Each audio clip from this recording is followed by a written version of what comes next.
Imagine a man named Sam. Sam works 2 jobs, barely sleeps, and feels like he's running on a treadmill that's going nowhere.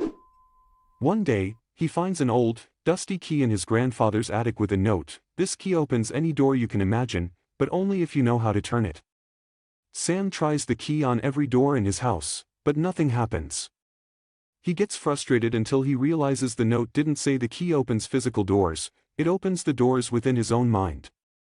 That is exactly what this book, Mindset Mastery, is about.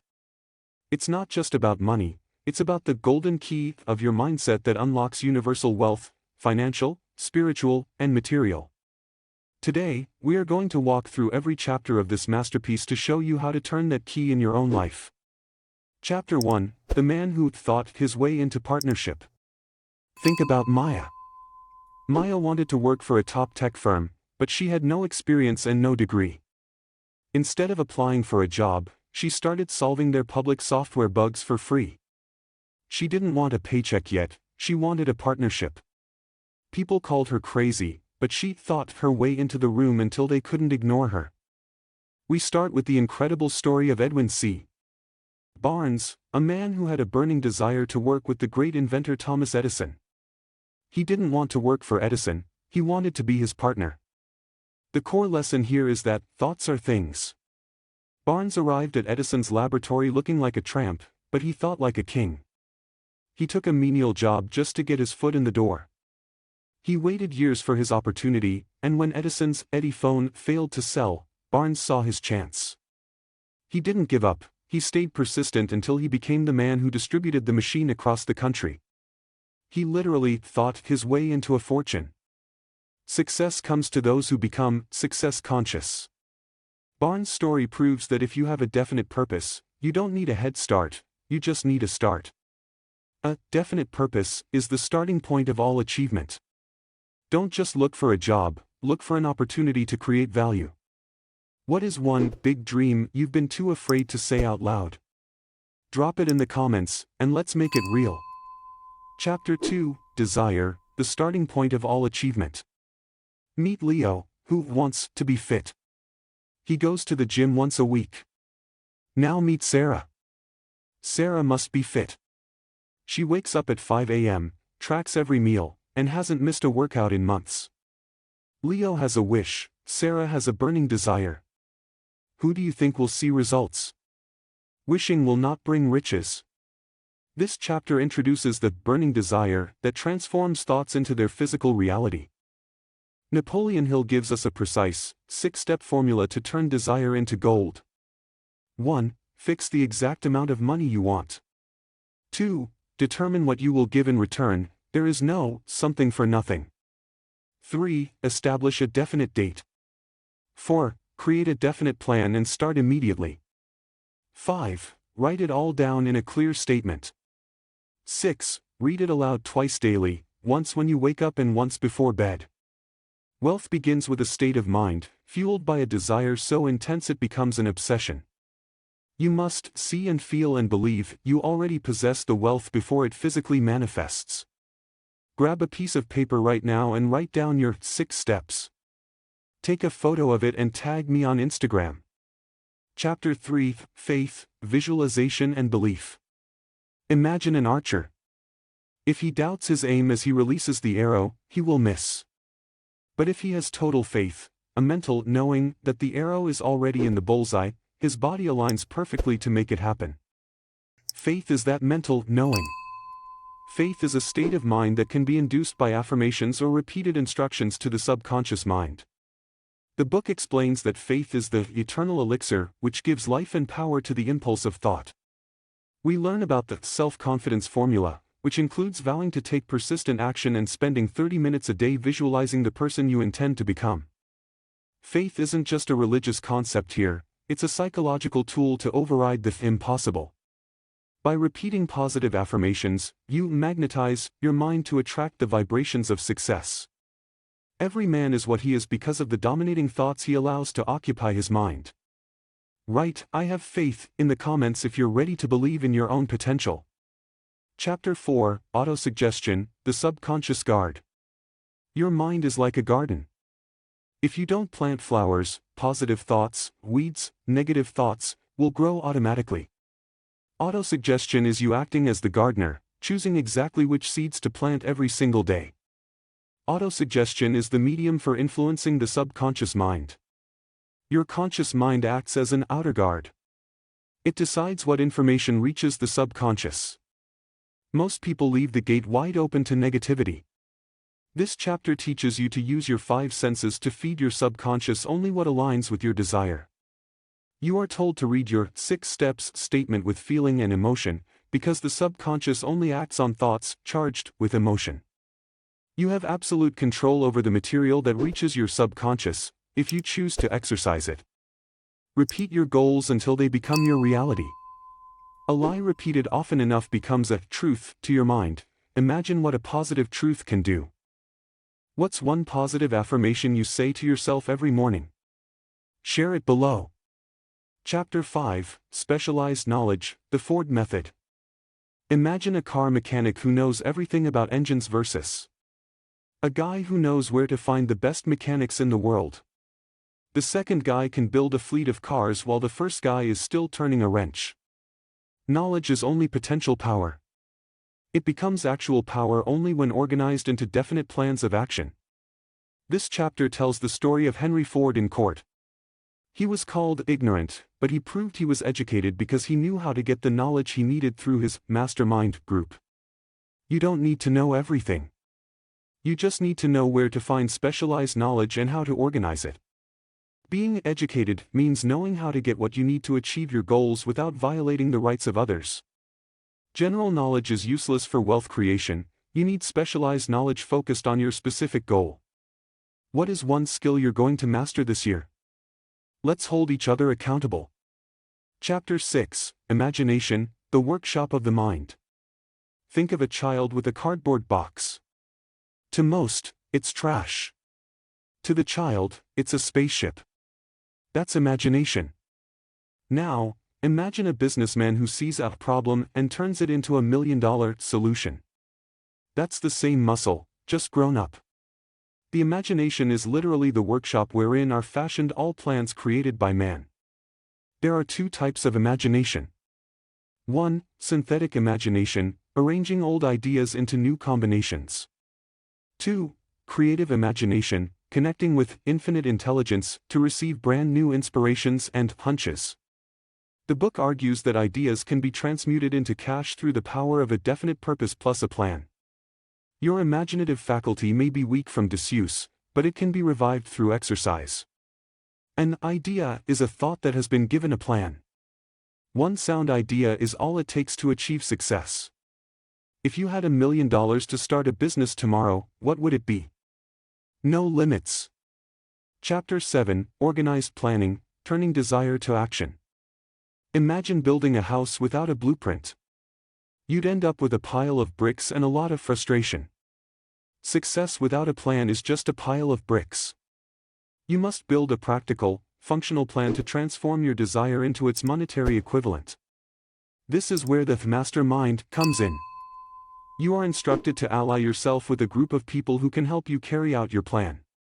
You must meet with them at least twice a week and maintain perfect harmony.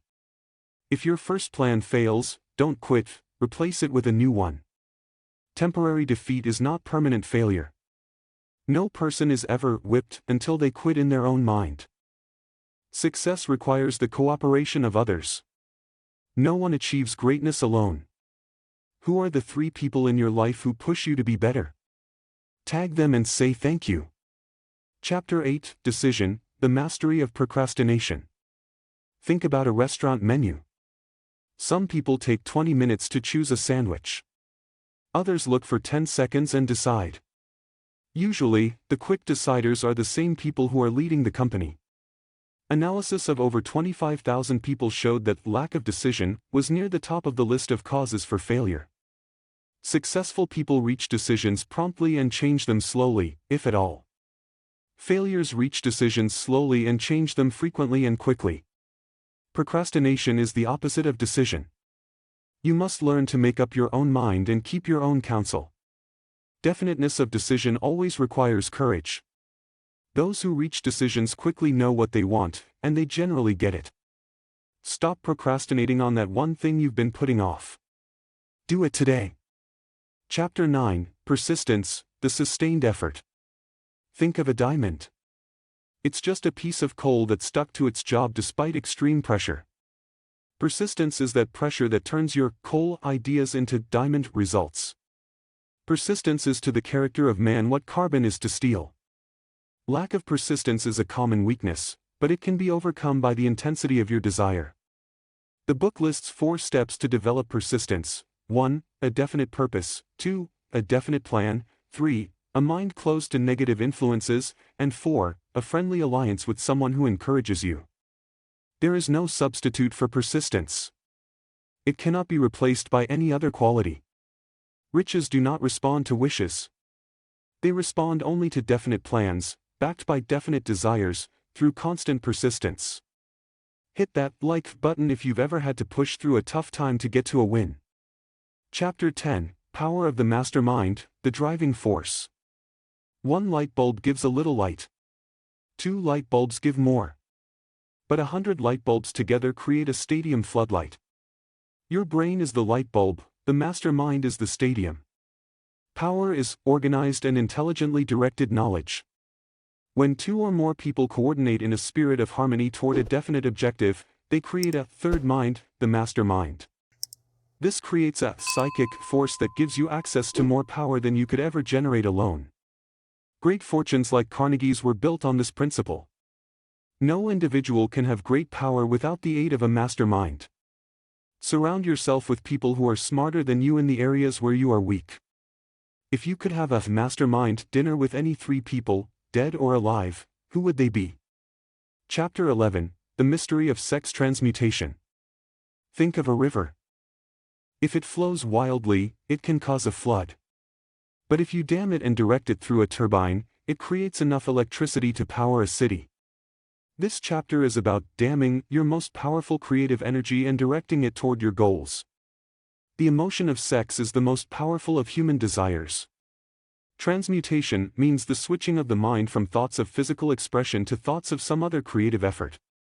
When this energy is redirected into business or art, it creates a genius level of persistence and imagination.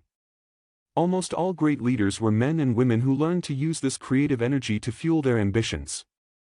This isn't about repression, it's about redirection and focus.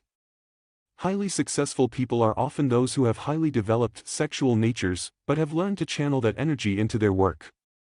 Comment focus if you're ready to channel your energy into your dreams. Chapter 12, The Subconscious Mind, the Connecting Link. You're trying to remember a name. You give up and go for a walk. Suddenly, pop. The name appears in your head. That's your subconscious working for you while you were busy doing something else. The subconscious mind is the connecting link between the finite mind of man and infinite intelligence.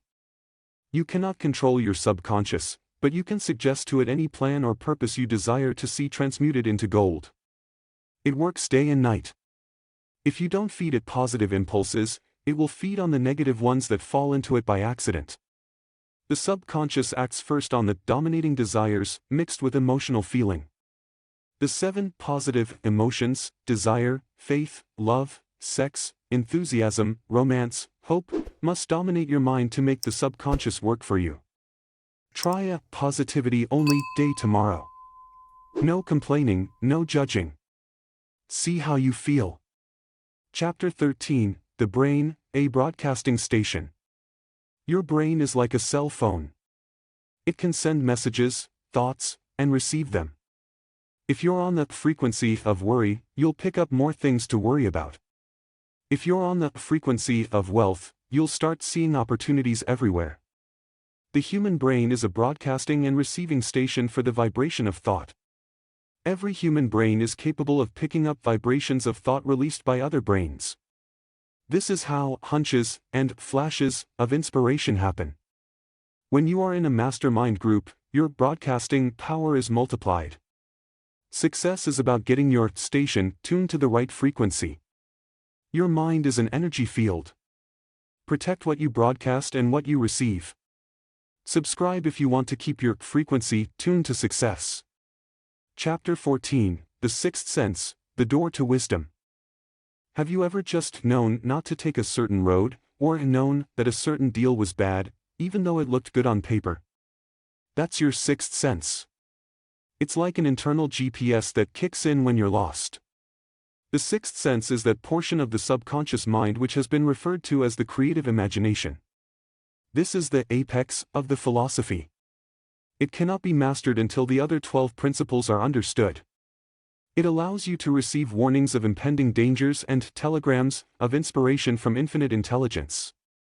Napoleon Hill used invisible counselors, imaginary meetings with great men like Lincoln and Darwin, to sharpen this sense. The sixth sense is the miracle that happens when your mind is perfectly attuned to your purpose. You don't force the sixth sense, you receive it when you are ready. Have you ever had a gut feeling that came true? Tell me your story in the comments. Chapter 15, Outwitting the 6 Ghosts of Fear. Imagine a ghost in a dark room. You're terrified. But then you turn on the light and realize it was just a pile of laundry. Fear is the ghost that disappears when you turn on the light of your own mind. Before you can put this philosophy into action, you must conquer the 6 basic fears. The 6 ghosts of fear are: 1. Poverty, the most destructive. 2. Criticism, it kills initiative. 3. Ill health, often caused by worry. 4. Loss of love, causes jealousy and misery.